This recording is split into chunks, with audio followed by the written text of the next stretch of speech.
детето може да преживее себе си разбрано и следователно приобщено, като застави майка си да почувства това, което то чувства.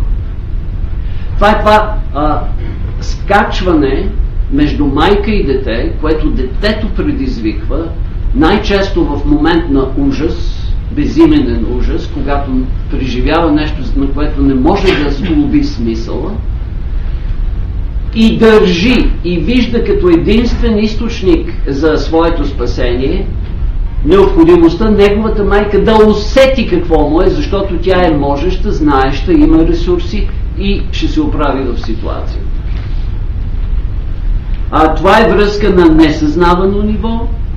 Тя не е опосредствана от посредничеството на развитата субективност, за която говорихме и която става чрез думи.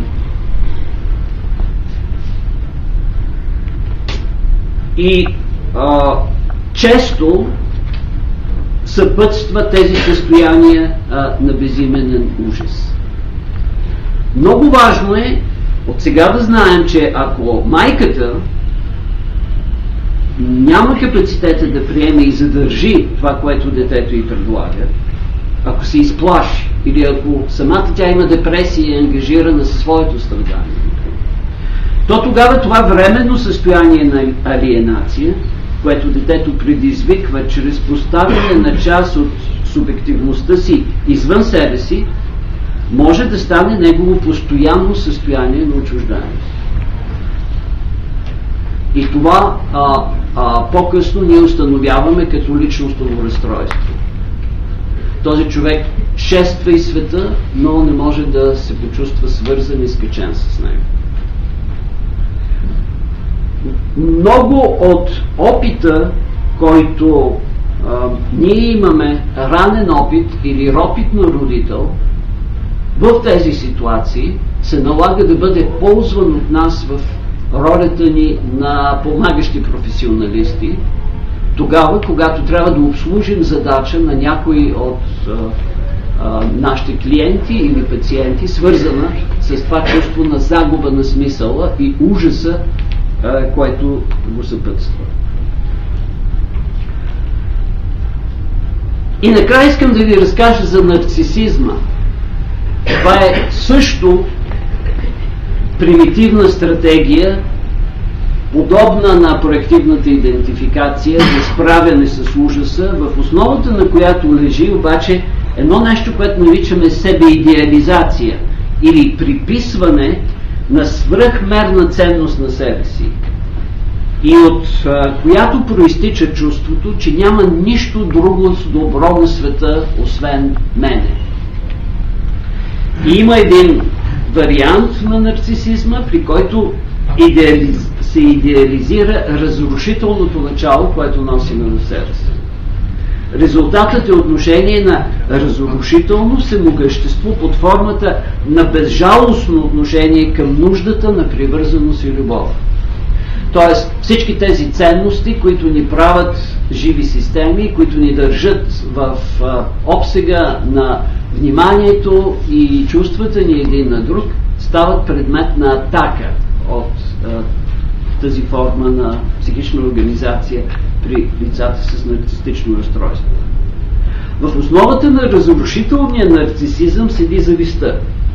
Изпитването на потребност означава да изпиташ зависимост от обекта, т.е. човека, който притежава ресурсите за посрещане на твоята потребност.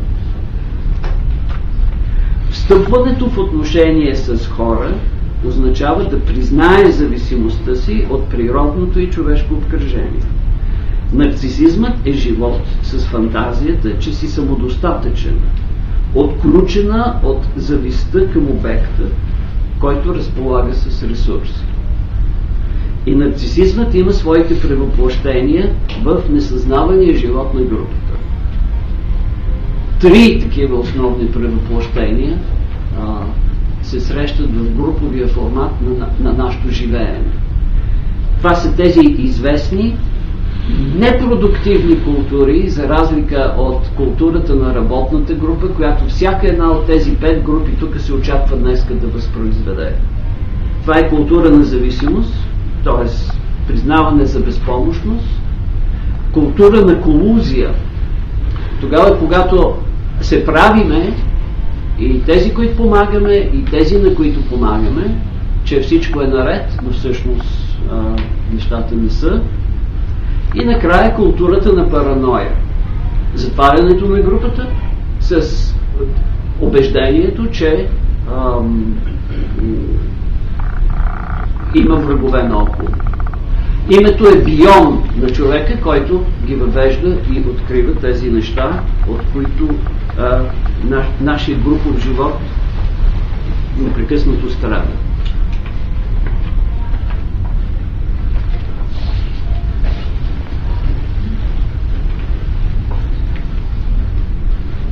И така,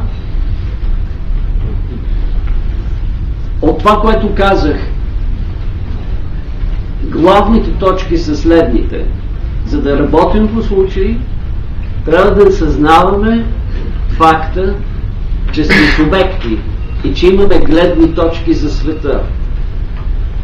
Трябва да знаем, че не се раждаме такива, а ставаме такива, че за целта е нужно човешко обкръжение, важна характеристика на което е съотношенията на привързаност, които родителите край нас създават. Че когато сме малки, ние компенсираме недостатъците на умовете си с инстинктивни отношения.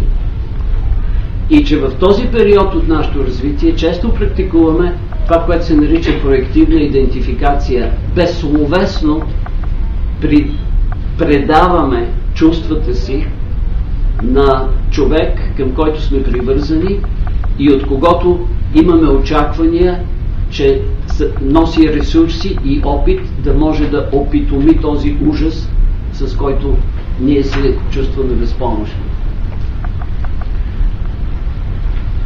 И че понякога на някой от нас не им провървява в живота това получаване на съдействие и помощ от страна на хора с ресурси не им се случва и тогава те избират да станат нарцисисти, т.е. да идеализират своят разрушителен капацитет, да се сметнат за самодостатъчни и да започнат да шестват из света, ръководени от идеята да рушат доброто и любовта.